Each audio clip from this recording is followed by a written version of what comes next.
கள்ளச்சந்தையில் மது விற்றவரிடம் லஞ்சம் வாங்கிக் கொண்டு கைது செய்யாமல் விடுவித்ததாக கள்ளக்குறிச்சி மாவட்டம் திருக்கோவிலூர் மதுவிலக்கு அமலாக்கப் பிரிவு தலைமை காவலர்கள் இருவர் ஆயுதப்படைக்கு மாற்றப்பட்டுள்ளனர். இதுகுறித்தான முழு விவரங்களோடு இணைகிறார் செய்தியாளர் சந்தோஷ். சந்தோஷ், வணக்கம். விவரங்களை பகிரலாம். வணக்கம். கள்ளக்குறிச்சி மாவட்டம் திருக்கோவிலூர் மதுவிலக்கு அமலாக்கப் பிரிவில் தலைமை காவலர்களாக பிரேம்நாத் மற்றும் சுந்தரவர்தன் ஆகியோர் பணியாற்றி வந்தனர். இந்த நிலையில் பாசார் கிராமத்தில் துக்க நிகழ்வு ஒன்றில் கள்ளத்தனமாக மது விற்பனை செய்யப்படுவதாக கள்ளக்குறிச்சி மாவட்ட காவல் கண்காணிப்பாளருக்கு ரகசிய தகவல் கிடைத்துள்ளது. மாவட்ட காவல் கண்காணிப்பாளர் உத்தரவின் பேரில் கள்ள மது விற்பனையில் ஈடுபட்ட நபரை பிடிப்பதற்காக அங்கு சென்ற 2 தலைமை காவலர்களும் அவர்களை பிடித்து கையூட்டு பெற்றுக்கொண்டு எச்சரிக்கை செய்து அனுப்பிவிட்டதாக சொல்லப்படுகிறது. இதனால் மாவட்ட காவல் கண்காணிப்பாளரின் உத்தரவை மீறியதாகவும் கையூட்டு பெற்றதாகவும் இருவரையும் ஆயுதப்படைக்கு மாற்றம் செய்து கள்ளக்குறிச்சி மாவட்ட காவல் கண்காணிப்பாளர் மாதவன் உத்தரவு பிறப்பித்துள்ளார்.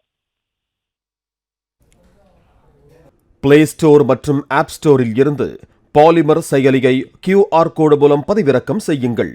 செய்திகளை உடனுக்குடன் பெறுங்கள்.